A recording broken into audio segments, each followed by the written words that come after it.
We are gathered here this morning, and I wish to appreciate the fact that before the commencement of the sitting this morning, you led us as a house to, in a minute of silence, reflect and think deeper on the issues that our country faces at this particular moment. And we particularly took time to commiserate and feel the pain and the burden that it is with the families and friends of, as per the count of the Kenya National Commission of Human Rights, 39 persons that have so far lost their lives in the last 2 weeks, Mr. Speaker, as we've had these demonstrations.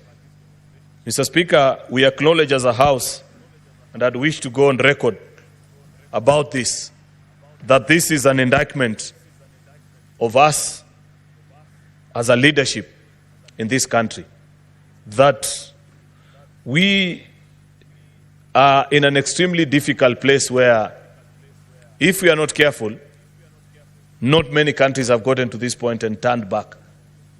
There are some that 20, 30, 50 years are still trying to turn back, actually, after moments such as this.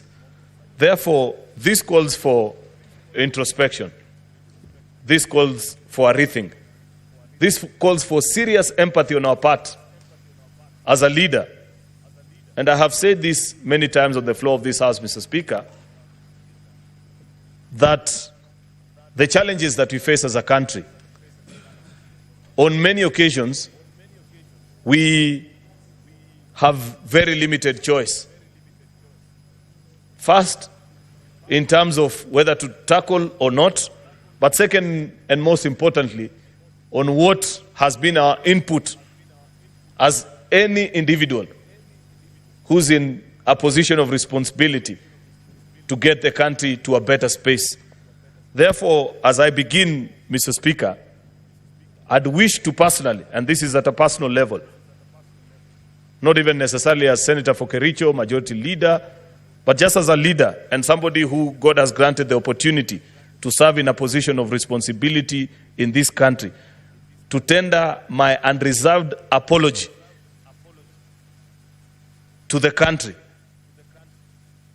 for, either by commission or omission, everything that I have contributed into getting us into the mess and the place that we are in.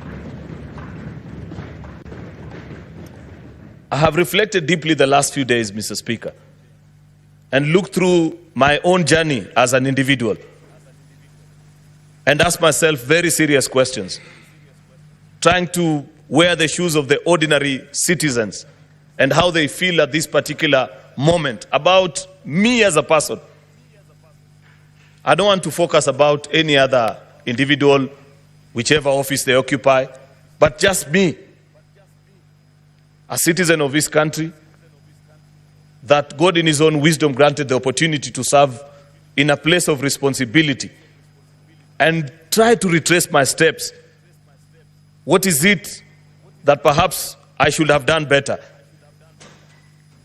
I have to be sincere, Mr. Speaker, that there were days in the night that I contemplated even quitting and said, perhaps maybe other people can do it. But this is not the time to quit.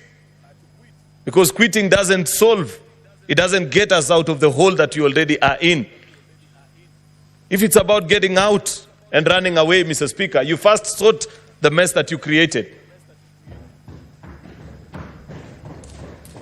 I'm afraid, Mr. Speaker, that I know that is the agony that many of our colleagues have thought through.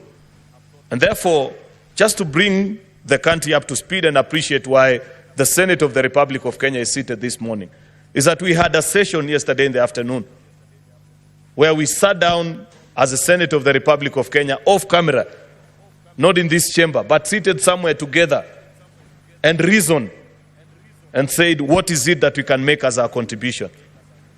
We are deeply embarrassed, Mr. Speaker, that it has taken young children to point to us that you are naked as our leaders. Extremely troubling. A moment that to many of the people that I listened to yesterday in the afternoon as leaders shared their experiences and what has been the last few weeks, I realized that we are in extraordinary times, and ordinary solutions that we have proposed in the past cannot work this time. Unless we are serious, unless we are genuine, unless we are honest, unless we mean it, let us not begin this conversation in this house this morning, Mr. Speaker. And I'd wish to put it on record that I come 100% willing and committed, standing before the Senate and the Republic of Kenya, knowing well that one way or the other, I have made a contribution that I am ready to be persuaded and to be led jointly, first of all, by the leaders that are here and by the things that we are being told by the people that are speaking in the public spaces and the conversation that's going on in the country, Mr. Speaker, on what we need to do to redeem and win back our country so that people can reflect back. And therefore, we have come up with this motion, Mr. Speaker. This is just but the beginning of guiding the country towards solutions. And we'd wish to make a certain number of requests to you as our leader, Mr. Speaker, together with the office of the clerk that is here, that as members will be speaking, let it be known that many of them will take time to paint the state of the nation. That's why we have titled this motion, The State of the Nation, as it is, with no filters, with no embarrassments, Mr. Speaker, pointing and saying things as they are, that this is what is wrong, this is what we hear, and spend the remainder or the latter part of their conversation, Mr. Speaker, in proposing solutions. There are those that we can do within us as the Senate. There are those that we can do as a legislature, which is us and the National Assembly. There are things and solutions that we are being asked to make a change at the level of the executive. We will make the recommendation. There are those that constitutionally mandated institutions, Mr. Speaker, have to do. And we have to interact with them and guide, Mr. Speaker, how they do it. Because like I have already pointed out, Mr. Speaker, these are not normal times. And normal solutions will not get us out of this problem at this particular time, Mr. Speaker. Therefore, the request that we make to you is that get us staffers of Parliament who will classify, as members speak, all these challenges that you are speaking to and cluster them into the various thematic areas so that we are ready and willing to work whatever time over and above the call of duty, beyond even 6:30, Mr. Speaker, if that is what it will take, because unfortunately, we don't have time. That is the other thing that the young people are telling us. That's the other thing that I hear when I listen to what the country is saying. We are willing and ready to work, Mr. Speaker, so that we classify all these challenges and the various solutions that we are prescribing. Some of them have been suggested by other people outside the precincts of this House. Many others will be shared by these members because there are senior people here. There are people who are experienced. They know what the challenges are, and they know what the contribution can be. Therefore, Mr. Speaker, I want to appreciate the meeting that happened yesterday in the afternoon, where we agreed that not even apportioning blame at this particular time will rescue anybody. When the protesters showed up, Mr. Speaker, in Parliament last week, none of us was spared. And I'd like to say, rightly so. Because much as we may have wished that, deal with the National Assembly, they're the ones who are handling the finance bill, they don't care. They just know that you're leaders. And you're the ones who, by whatever means that is possible, have done this or the other. And therefore we say that as a Senate, as we begin our reflection in the next few days, as we propose solutions, far-reaching implications, answers to questions that we are being asked as a people, in both our private and public spaces, Mr. Speaker. Because this conversation has not spared anybody. And it hasn't taken the traditional definitions or characterizations that we know about issues in this country.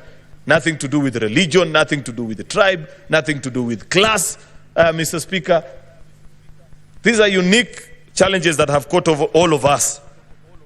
Mr. Speaker, therefore, we request that when we get our staffers to classify the challenges as they will be enlisted by the various members. Say, for example, on the issue of corruption, and this is the proposals that are being made, if our staffers can serve as the rapporteurs, Mr. Speaker, so that later on when we sit to reflect and make our decisions, once we've classified all the issues into the various thematic areas, Mr. Speaker, we will retreat and reconvene as a House, Mr. Speaker, to make the various far-reaching recommendations. Whatever it is that as Parliament we need to do, if it is a change of law, we are willing to do it in record time, Mr. Speaker, and I know we have your cooperation, Mr. Speaker, and you will help us make that. If it is a resolution of the House specific to the various constitutional commissions and independent office holders, Mr. Speaker, we will make a resolution.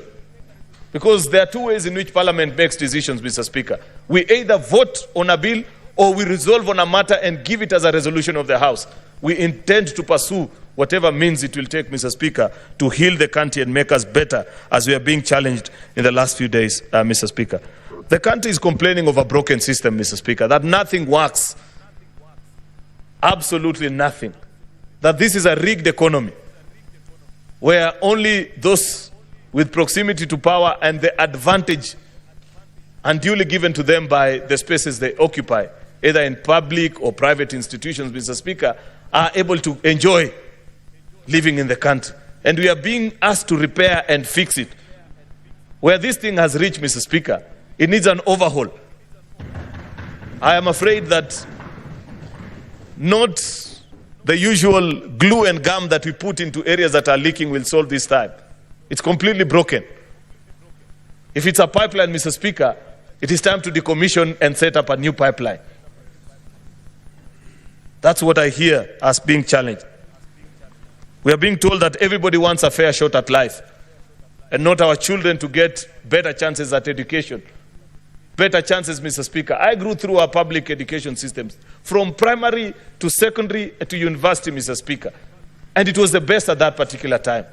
People are complaining, Mr. Speaker, that unfortunately, as it is today, nobody with a pen in this country take their children either to public, primary, secondary, or even university because it's completely finished, Mr. Speaker.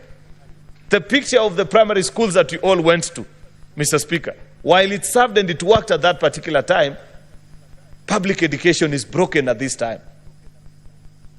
And we must make radical decision because, Mr. Speaker, that's what they are speaking to.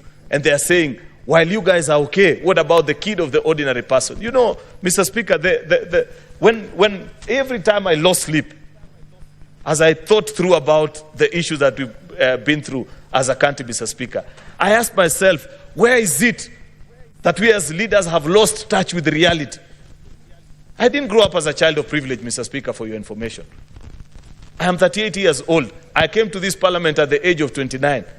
The first 29 years of my life, I spent them in Eastlands, deep in the slums. I have sold sim, like these kids you see on our streets in Ngong Road as you drive, Mr. Speaker. And many times when I see them, I reflect back and I roll down my windows and I share with them because I know that they are complementing what their parents are doing. That's what sends these kids out to the streets. I know what it feels, Mr. Speaker. But why is it that when granted such an opportunity, we are not able to make it better? I believe that an opportunity to serve, Mr. Speaker, and this is what I hear us being told as the leaders, an opportunity to serve is to be reminded that we have issues, but we have looked at you and we think you have the wisdom and the ability to make it work for all of us. Can you go and serve? Go and make it possible for the rest of us to enjoy. But unfortunately, either by design or because that is what the country is accustomed to, Mr. Speaker, when you get the first line at the queue, we don't think about the second and the third onwards, Mr. Speaker. We are satisfied that so long as I've had my serving at the table, that will be enough. That's what people are complaining about, Mr. Speaker. And we are here to plead this morning that grant us the opportunity to lead the country as a Senate of Kenya in making the right and the correct decision so that we don't lose our country. I say this at this particular time, Mr. Speaker, so that people may know that in whatever we say, in whatever we do, anarchy is not an option. I'd wish to plead even to those that are leading these protest and demonstrations, that if Kenya was to sink, unfortunately, not even them will be spared, Mr. Speaker. And I like the fact that many of the people have begun speaking out and saying that there are certain conditions that you must meet even as a person in some of the solutions that you are prescribing. Because you listen to what is being said in the online spaces, Mr. Speaker, some of the solutions that you can clearly see this will get us into more problems than already we are being unfortunately prescribed on us by people who are not within the borders of Kenya. And that's unfortunate, Mr. Speaker. But like I have said, it's not time to apportion blame and point fingers. It is time to lead the country and point them to the right direction. Because what our young people have done is that they have spectacularly, perhaps painted better than Galileo could ever paint, Mr. Speaker, a picture perfect of the reality of what it means to live in the Republic of Kenya today. Nobody could have done it any better, Mr. Speaker. And therefore, it's our duty. We are duty-bound as an institution to lead. Mr. Speaker, corruption has featured prominently in this conversation. In fact, at the heart of it, perhaps finance bill was just but a trigger. But the bigger conversation that the country is having is on the issue of corruption. And what is it that we need to do? We passed a new constitution in 2010, Mr. Speaker, and we thought at that particular time that we had finally succeeded to slay the dragon of corruption, because this is a challenge that as a country we've dealt with the last 60 years or 50, Mr. Speaker. But the question that people are saying is that instead of actually getting better, despite the fact that we have created independent offices, Mr. Speaker, it has become worse. EACC has crafted, and that's a conversation that we will need to have as a House. And eventually, Mr. Speaker, something that we haven't resolved at this point is when we have the thematic areas, shall we resolve them as a committee of the whole? There's a big thinking that says, given the national importance of this conversation, we cannot even relegate it to the committees. There are those that hold a slightly different view, and we will take time to reflect, and I am willing to be persuaded as I listen to my colleagues when they'll be speaking on this issue, Mr. Speaker, whether we deal with it as a committee of the whole. Because we must invite EACC here, Mr. Speaker. And they must tell us, Mr. Speaker, why is it that we are not succeeding? Is it the law? What is it, Mr. Speaker? What do we need to do as a country? Because what we know for sure is that the system has set up, even this design in our counties, Mr. Speaker, of saying you have an ethics and anti-corruption officer at every county, Mr. Speaker. Basically, what it takes is that they are quickly captured, Mr. Speaker, and they become appendages of the corrupt system in our various counties, Mr. Speaker. The same can be said nationally. And this issue, Mr. Speaker, if we are to be honest, and I wish that the country also indulges us, is that corruption is not only a problem of leaders. It's a national problem. It's a values problem that we have as a people. We cannot just speak, Mr. Speaker, about what leaders are doing without taking time to consider and say, how do we demonetize our politics, Mr. Speaker? How do we make politics less influenced and infiltrated by the power of money, Mr. Speaker? Because unless and until a country has that conversation, Mr. Speaker, I am afraid we are not likely to win this conversation. And part of the proposal that must come out of here, Mr. Speaker, is the process of removing money out of our politics, Mr. Speaker. That has destroyed the fabric of our society. And I like the fact that listening to the president the other day, he said, and this is something that, a conversation that many of us have had many times, that even this issue of Harambee, the way it's being done, Mr. Speaker, this presentation of resources, Mr. Speaker, that perhaps it's time to ban it from us as public officials, so that when I go before people, I tell them about policies that I have made to make their life better, not the 2 million shillings that I'm carrying in my car to give them to build a classroom for them, Mr. Speaker. That's a challenge that we must be willing to accept. Because, Mr. Speaker, until, and I must repeat, until we demonetize our politics, Mr. Speaker, and the space of influence, it will continue to be a gold rush and the desire, Mr. Speaker, on every member. You know, people don't know that the cycle of and the life of a politician in this country, it involves running Monday to Thursday, collecting as much as you can only to go and spend it on Friday to Sunday. And in fact, most of that money, Mr. Speaker, it doesn't even get to the houses of these members. People don't know. If a member makes perhaps $1 million within a week, they'll be very lucky if 100,000 makes it to do anything in their house. 900 of that money goes back to the constituency. Therefore, we must remove that demand. And this desire to see members of parliament and politicians and people who are in public offices, Mr. Speaker, as if they are tools for pushing resources and money. Until we do that, but that's just the effects. What we need to address here today is a structural fight, and those that are in the justice and Mr. Speaker, law and order society, that they must come here and we must reveal to each other and tell each other, why is it difficult? EACC must appear before us, Mr. Speaker, and they must tell us this is what we need to do, so that we know, Mr. Speaker, why is it we are now in the third cycle of county governments, Mr. Speaker? Everybody knows why people can almost kill each other to be county governors, Mr. Speaker. But we don't have a solid case, not one, before any courts of law that can point out and say, this is what we have done as an institution, so that people know this is what we are doing. We will be willing, Mr. Speaker, because this has featured prominently. We are being even challenged, Mr. Speaker, as an institution on the things that we have done and said and the laws that we have passed. We must make it difficult. It must pain people, Mr. Speaker, to break the system after we repair it. It must, the punishment must be punitive, Mr. Speaker, so that it gets to a point where people fear. You know, people don't fear to be corrupt in this country because they know what is the worst that will happen. I will be taken to court, I will pay a bail, and I will walk scot-free. Chances are I'll enjoy that money until I die. EACC must come to us, Mr. Speaker, and tell us even this new jurisprudence that they are trying to establish, where somebody steals $1 billion, then says, I am willing to part with 300 million, and we remove the case. Unless we didn't read properly. But good leaders have said, this is not the time to apportion blame. If there are things that they want us to change, is it their budget? Is it the law as we defined it, Mr. Speaker? Let us listen with an open mind and say, tell us what it is that will respond to this particular issue. Mr. Speaker, the judiciary also has been very silent while all this has been going.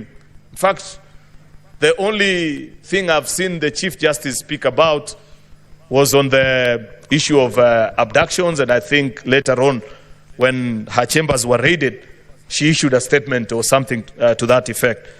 But listening into what we are being told and the conversation going around, part of the broken system is our judicial system, Mr. Speaker. People know, Mr. Speaker, that even if you're taken to court, you can find your way around it, Mr. Speaker, that you can buy justice. A country that sells its justice, Mr. Speaker, is not a country. If I know that all it takes for me to get away with murder, Mr. Speaker, is sufficient resources in my bank account, then that is not a country.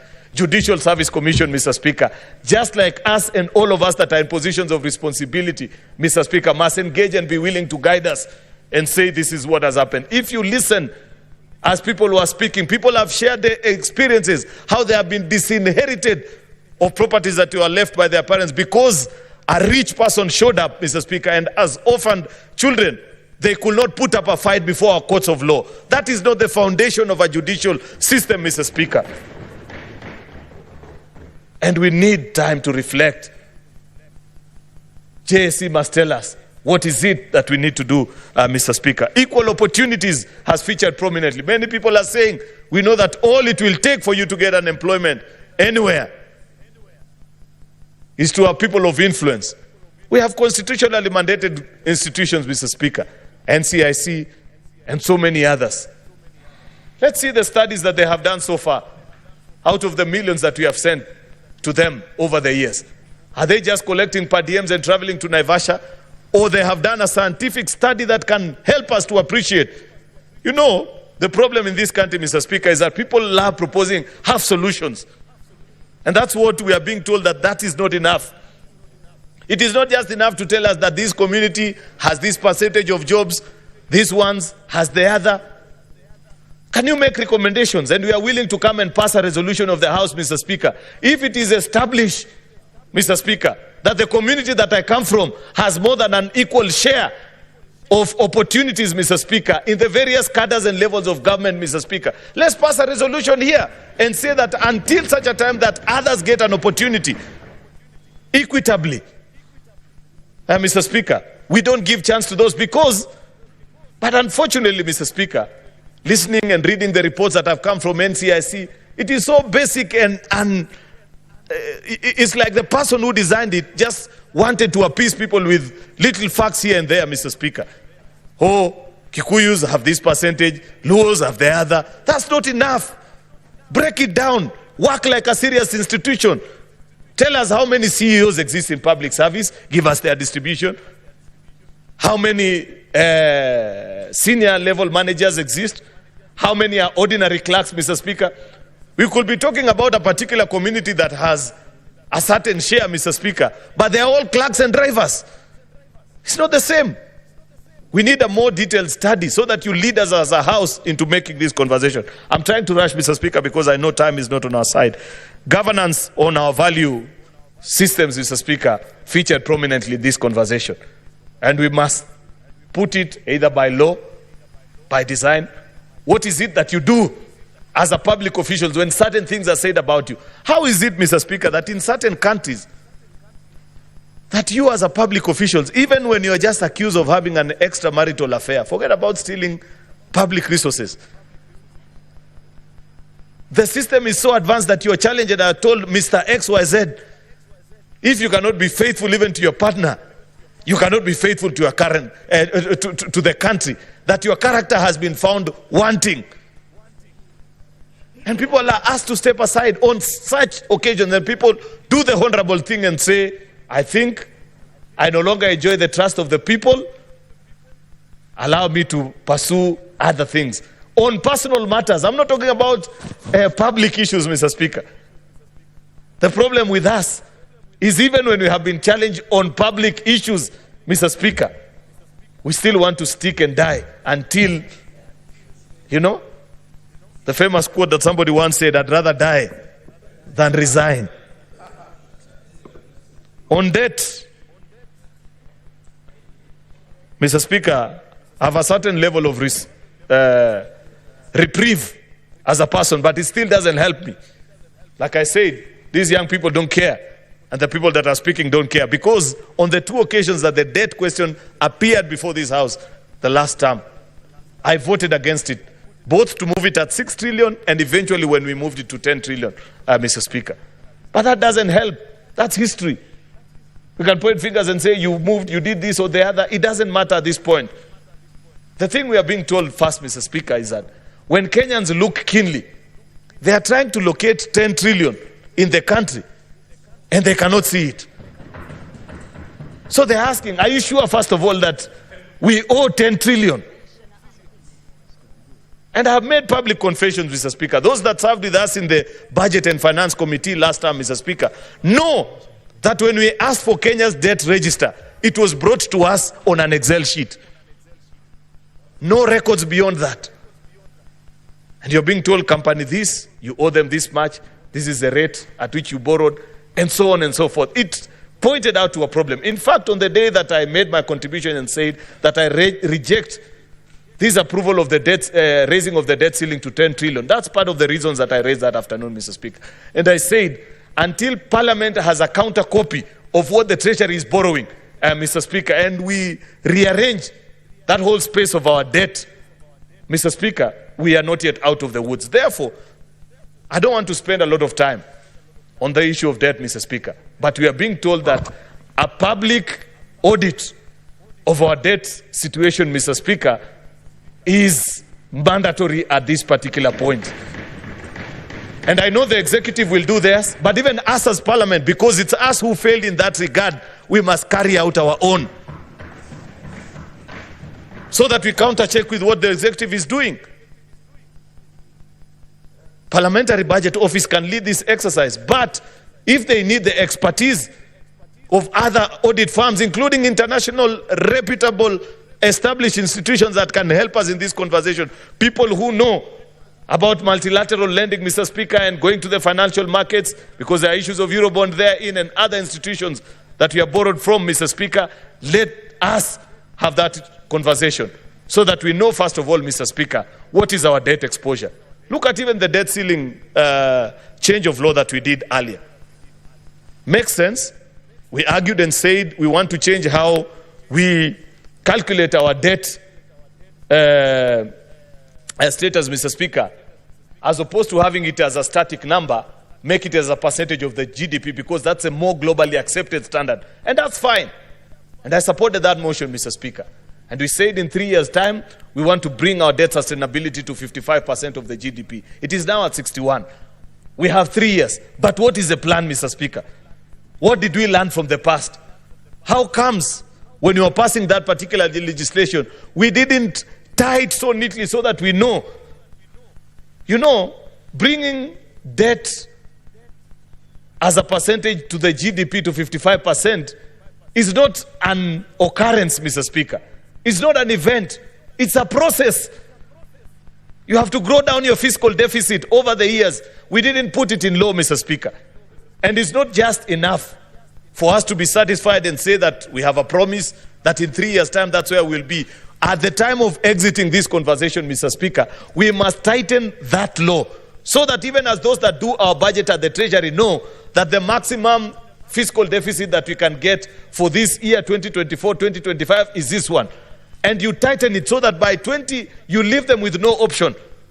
So that by 2027, Mr. Speaker, when you're supposed to be at 55%, they have no option but to get there. But if we leave the law as it is, I can tell you for a fact that we will get to 2027, we will still be at 60, Mr. Speaker, or even more if we don't change.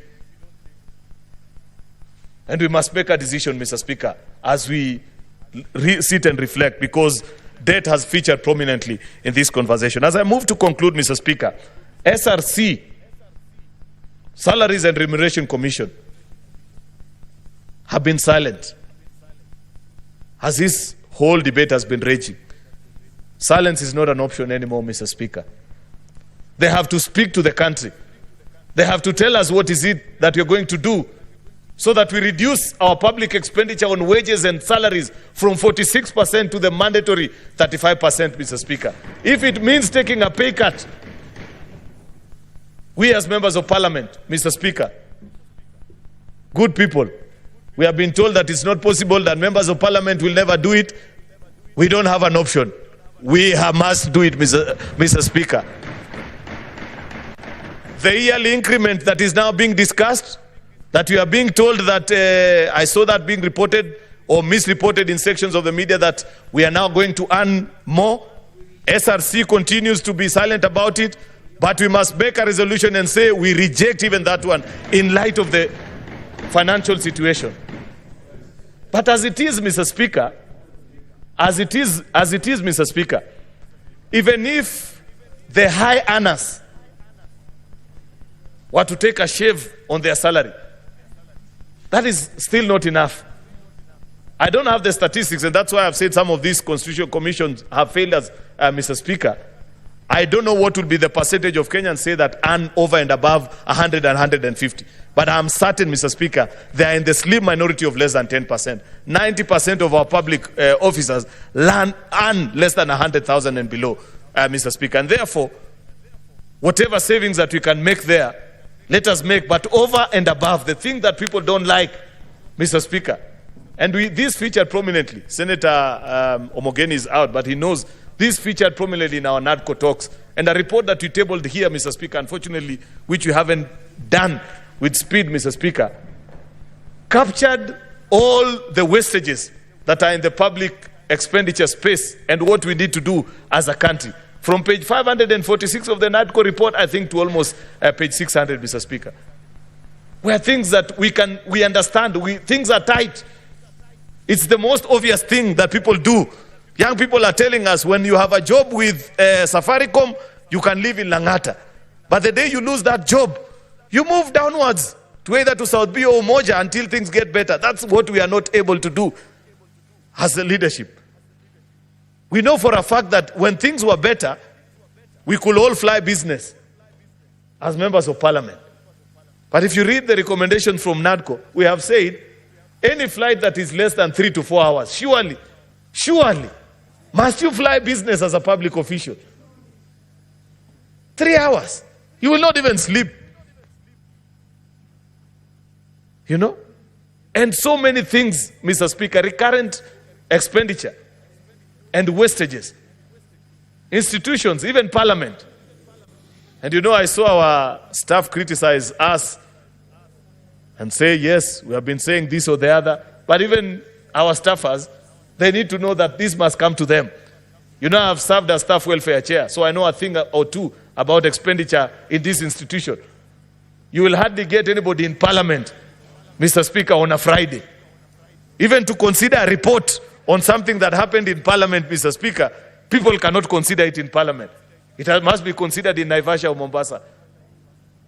As is the case in all our public institutions. We must lead by example, Mr. Speaker. And before we exit out of this motion today, we must give a blow-by-blow detail and say, what is it? What happens? Why is it that people cannot think in public offices on Fridays? That there must be somewhere in Naivasha, there must be somewhere in Kisumu, there must be elsewhere. Mr. Speaker, I don't think that there is any correlation between better consideration of a tender document or evaluation exercise that comes when you leave Nairobi, Mr. Speaker. These are extraordinary times, Mr. Speaker, and I must appreciate that there has been guidance, Mr. Speaker, and we are being reminded that because the finance bill has now been sent back via presidential memorandum and all clauses have been deleted. You know, that's a space that many people misunderstand. And sometimes we need to help people also appreciate parliamentary procedures. Number one, finance bill remains to be a bill. It's not an act of parliament, like many people have seen misreported in public spaces and says, oh, it takes effect on such and such a day. But as a sign of goodwill and trust, because trust has been completely eroded at this time, Mr. Speaker, I think the wise thing to do is for the National Assembly to come. The Budget and Finance Committee considers that recommendation immediately, Mr. Speaker, so that people are satisfied that that is behind us. But having done that, of more importance, the National Treasury must table the new budget estimates that captures, Mr. Speaker, the new reality. Less 3.9 trillion, less the 346 that was lost. And people must take a cut. In fact, my proposal, Mr. Speaker, it's a very simple exercise. 346 out of 3.9 trillion budget, Mr. Speaker, is 9%. At least at the national level, because I wouldn't wish that the same be applied to our counties. For counties, it must be on equity basis, Mr. Speaker. But on government, national government institutions, just do a pro rata cut.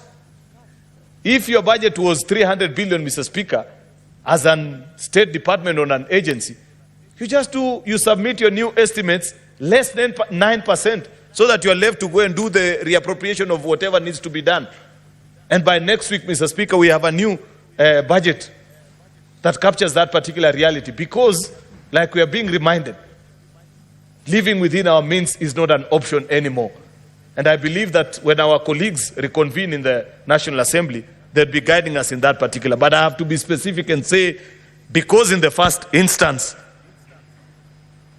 the distribution to counties was not pro rata, then the shave, I don't know what is being proposed, and we will wish to be reasoned, but it cannot be pro rata to counties, Mr. Speaker. We must, at the very least, I know it's not in my place, but at the very least, Mr. Speaker, counties should not get less than what they got last year. At the very least, Mr. Speaker. I know it's difficult, but somehow, somewhere, we must protect. Though, members, I don't know if you follow this conversation, even in our own county level, people have become more critical in budget-making process. And they are beginning to ask our county governors, can you lay out your budget in public? So that we see also, where is your confidential vote, like there was. You know, there are many budget lines that people don't follow. But now people are becoming more alive to reality of the budget-making process in our counties. And we'll speak later. I'm sure when colleagues speak, they will get time. I cannot say everything. To say on also the architecture of devolution, whether as as is presently moving, Mr. Speaker, whether it can work. You know, Mr. Speaker, you are governor. Between 2013 and 2017, many young people, women, and the vulnerable made a life out of doing business with counties. And there was spread of resources within, you know, in every village, you could see a young person and you'd be told so and so, he's a road contractor, he supplies this and the other, he trades with the county, and therefore people could begin to appreciate. These are things that were completely unknown to the country before the promulgation of a new constitution. Post-2017, there are no such people in our villages, Mr. Speaker. In fact, I have said on the floor of this house many times that unless the governor is your personal friend, or sometimes even unless he's your father, nobody can dare supply to our counties anymore. Nobody can dare trade with them. As protectors and custodians of devolution, Mr. Speaker, the House charged with the responsibility to make sure that devolution works in our county. Before we exit this motion, we must propose a way forward. If it means forcing our governors to first clear all the pending bills that have been found to be eligible, Mr. Speaker, before rolling out any new development, so that you give life at least to the many women and young people, Mr. Speaker, that have lost whatever little savings that they had by trading with counties, Mr. Speaker. We must pass that particular resolution today, Mr. Speaker. On the issue of police, I just want to speak to two final issues, then I conclude. I once said in a public forum, I was asking, where is the IG? That was in relation to the killings that were going on in Cheruiyot Valley. It's been 2 weeks of protests, Mr. Speaker. Kenyans have lost their lives. Others have been beaten. There have been challenges. Police have faced also very difficult and hostile gangs on the streets. I am yet to hear the voice of the Inspector General. I am deeply troubled by that, Mr. Speaker. It cannot be right. We were in this country, though I was not a leader and I was a young person in university, Mr. Speaker, when we faced the post-election violence, day by day, General Hussein Mohammed will brief the country and speak to the country and give them an update of what is happening. How can we face such a crisis, Mr. Speaker? Up to this particular point, I don't know what the Inspector General thinks. I don't know what is the challenge. We don't know these things that are being discussed. Mr. Speaker, the question at the back of my mind, is this really the right man for this job? Mr. Speaker, we must think critically, finally, about Article 37.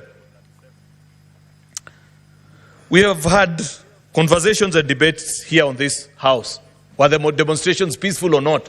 How is it that we continue to struggle as a country with this thing of peaceful demonstrations? What is it that we are supposed to do? Can't we guide and provide the way forward so that people can know that if I want to peacefully demonstrate as expected of me, under rights guaranteed under my constitution, what is it that we are supposed to do? Because a new trend is emerging, and we have seen this, Mr. Speaker, where any time when you organize a demonstration, infiltration and separating between those that are peacefully protesting, Mr. Speaker, and those that want to take advantage of the environment and the climate that has been created is difficult to distinguish. And I'd wish to request the House that we don't exit on this motion until first we provide the way forward and guidance. I listened, for example, Mr. Speaker, to one gentleman, one of the organizers of the Occupy Parliament crusade, and he said, according to them, they just wanted to come and sit outside here and listen and make noise as the debate on the finance bill was ongoing. And I said, okay, fair enough. But unfortunately, in the way that they communicated, it was impossible to tell how to do that kind of an occupation. I wish, Mr. Speaker, at that point, that there had been an engagement, either with your office, because you're the person who permits this kind of engagements, so that we know how is it that if today there are 100,000 people who want to come and present a public petition to Parliament, we should be able to facilitate it. So that they know what time they'll come, what they want to do, so that we set the rules and agree, and people know and we don't provide an environment or a climate that is right for people with sinister motives, Mr. Speaker. I know for a fact that it was not the design of the young people that wanted to protest outside Parliament for Parliament to look like it looks this afternoon. They had no intention of banning anything. I don't think it was in their design to destroy the amount of property that has been destroyed here. I don't think it was in their design, Mr. Speaker, for members to flee for their life. They wanted to come and present a petition. Therefore, we have to think and propose as a way forward of how is it that we can guarantee every citizen how we protect their rights, because there are two inherent dangers, Mr. Speaker. If we don't provide a way forward and a way out of this particular conversation, then it shall be known forever, Mr. Speaker, that it is impossible to have a peaceful protest in this country. Yet other countries have it. When we travel, anyway, I don't want to get into a diplomatic challenge by mentioning various countries, Mr. Speaker, but there are countries that you think even are less democratic, but they have provided the space and the means for people to exercise their democratic right, on the right to peaceful protest, Mr. Speaker, and it's provided for, and people make their voice heard. I don't know how we can do it. I know colleague members can guide us on how this is done, but the long and short of this conversation, Mr. Speaker, is that we are sick, and the ordinary medicine that we have administered over the years is not likely to heal us. We need new medication, Mr. Speaker.